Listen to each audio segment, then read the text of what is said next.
Mmh. Mmh. Mmh. Salut, papa Ado. C'est ton fils.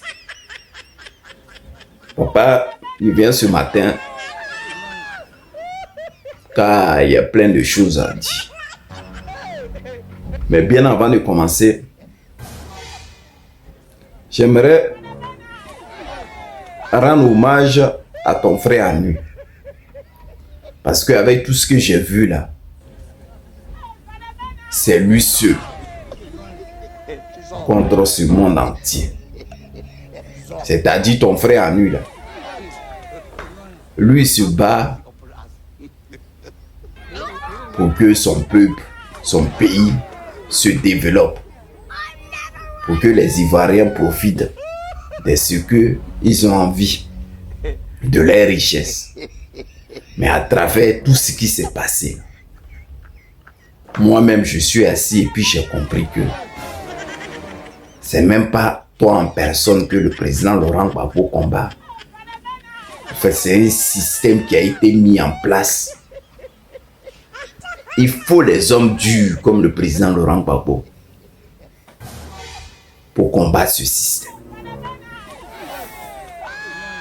Mais dommage, parce qu'il y a plein de personnes aujourd'hui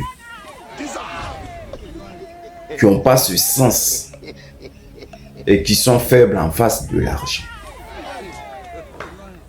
Donc,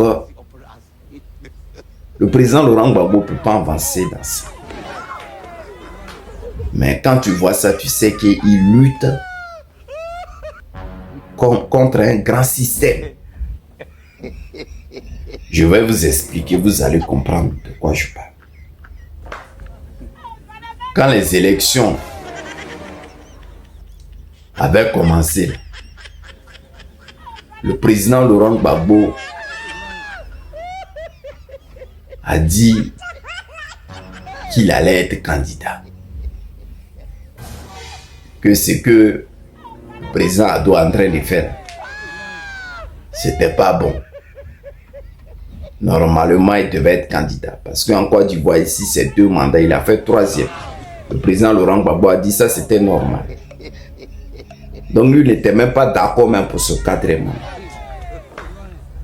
Et on a vu à nos grandes surprises quand le président Laurent Gbagbo a commencé à faire les manifestations. La première délégation qui a débarqué, c'était l'UA. UA, c'est-à-dire Union africaine qui a débarqué. Regardez la photo en haut.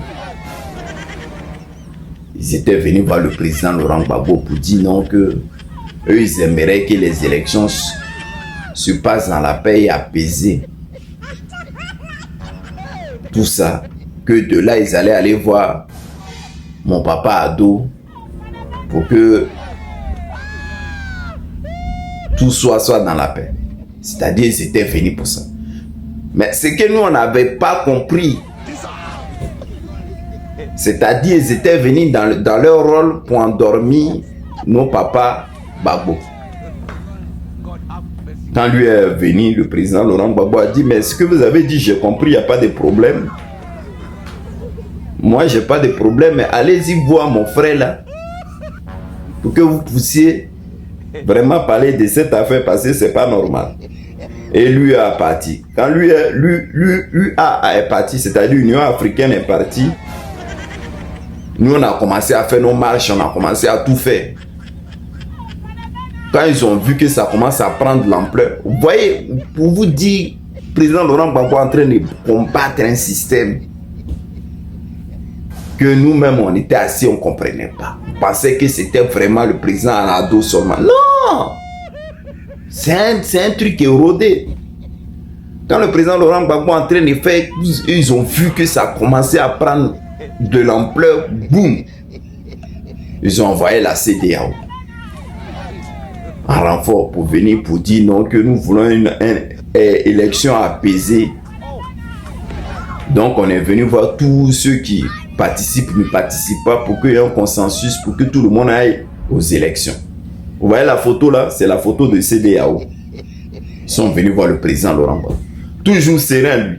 Lui savait que ce qui allait se passer, que le rôle que tous ceux qui se venaient là, ils étaient en train de jouer. C'est-à-dire, c'était se foutre de la gueule des Ivoiriens. On va continuer, hein. Et ils sont venus, ils ont joué leur rôle. Parce que vous voyez qu'il y avait ça dans leur ticket. Ils sont partis. Et même, ça n'a même pas duré. Ça n'a même pas duré quand le président Laurent Gbagbo est sorti encore pour dire non, le président Alassane Dramane Ouattara ne fera pas son 4e mandat. L'ONU a vu que ce que le président Laurent Gbagbo est en train de dire là, c'était vrai. Eux aussi, c'était agité. Ils ont envoyé leurs représentants aller voir le président Laurent Gbagbo. C'est pas la photo là qu'elle a. Le gars là, c'est le président Laurent Gbagbo. Le président Laurent Gbagbo, flesse, tranquille, rigolait, souriait. C'est-à-dire, le gars là, il faudrait que vous preniez quand même souvent la peine de regarder les choses. C'est parce que nous-mêmes, les Africains, on est trop agités derrière l'agent, c'est pour cela. Mais lui, il savait que ce qui s'est passé, lui, il savait le système, et il savait que les gens qui venaient là, c'était pour nous endormir. L'ONU est venu. Ils ont parlé à lui. Le gars même a dit non, que de là, il va aller voir le président Alassane Dramane Ouattara. Il faudrait que les élections se passent dans la paix et tout ça. Ça, on a compris. Et même pas longtemps encore, il y a une autre vidéo qui est sortie. Union européenne, dans lequel il disait que les élections là ne pouvaient pas se passer dans ces conditions là, que c'était pas légal, que toutes les conditions ne sont pas réunies, c'est-à-dire l'ONU, toutes les conditions ne s'étaient pas réunies pour qu'il y ait une élection fiable. Donc il fallait que les choses soient bien arrangées avant que les gens partent à l'heure. C'était l'Union européenne, non, ouais, l'ONU qui avait dit ça. L'Union européenne. Ils avaient sorti une vidéo. Cette vidéo-là, même si vous cherchez, vous allez la trouver sur YouTube ou Facebook. Donc nous, parce que je pense que le président Laurent Gbagbo, j'ai déjà entendu où il disait que tout cela, ce qu'ils sont en train de dire là, moi ça ne me regarde pas. Parce que c'est des conneries, ils étaient en train de rencontrer. Bon, nous, on n'avait pas vu le truc comme ça. Nous, on pensait que le président Laurent Gbagbo, ce qu'il disait là, c'était de la rigolade au fait. Donc, nous, on n'avait pas vu ça comme ça. Donc, pendant que nous, on était en train de prendre le temps de lire la lettre que le président Laurent Gbagbo avait mis lors de la cérémonie, pendant ce temps, mon papa Ado avait organisé une remise de prix pour ces chefs rebelles là. Donc pendant ces remises de prix là, voilà ceux qui étaient là-bas. Pour que vous compreniez pourquoi il a fait tout ce long défilé là, vous allez comprendre. Ah.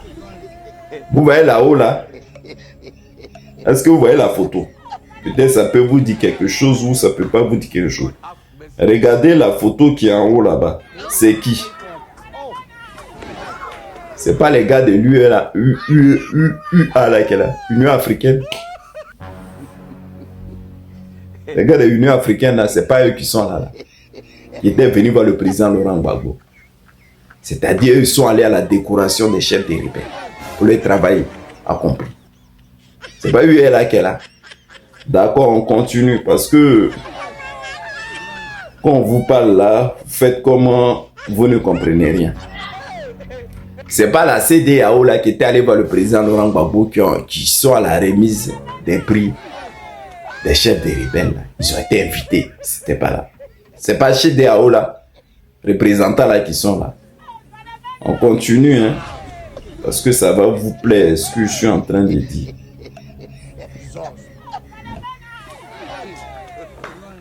Ça va vous plaire ce que je suis en train de dire. Après la CEDEAO, c'est pas le gars de l'ONU là qui est là. Vous le voyez, non? Le gars de l'ONU là. C'est pas lui qui est là. C'est lui qui était venu voir le président Laurent Gbagbo et aller voir l'Assemblée pour que les élections se passent dans la paix et bien apaisée. Voilà lui qui est assis ici à la cérémonie des chefs, remise des prix des chefs rebelles. Voilà, le gars de l'ONU là, si vous l'avez remarqué, il est là. L'Union européenne, ceux qui avaient dit n'étaient pas d'accord, les élections n'étaient pas. C'est pas eux qui sont là à la cérémonie.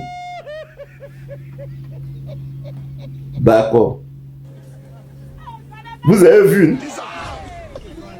Et maintenant, même pour finir là, il n'a pas cité tous ceux qui étaient là. Mais il y a un qui a marqué mon intention. Il y avait le président de la Mauritanie aussi. Sa présence. Vous le voyez, non? À côté de mon papa. Je comprends maintenant pourquoi Steve Biko a été rapatrié rapidement. J'ai compris maintenant. Vous voyez? À ça là, comment le président Laurent Gbagbo pouvait s'en sortir dans tout ça? C'est-à-dire les gens qui venaient le voir. Il y avait du faux dans leur affaire. Vous avez vu? Ça fait pitié. Hein? Mais là, tu peux dire quoi? Tu peux rien dire. Ça fait vraiment pitié. Hein? Donc, Papa Ado, toi, tu es ami avec le président mauritanien et puis nos frères là sont en train d'être maltraités en Mauritanie dans le désert là-bas. Et tu peux pas dire à ton compatriote là, traitez bien mes frères. Parce que là, pour qu'ils viennent là, c'est que vous comprenez, vous êtes... Il y a un truc diplomatie qui va très bien. Hein, papa?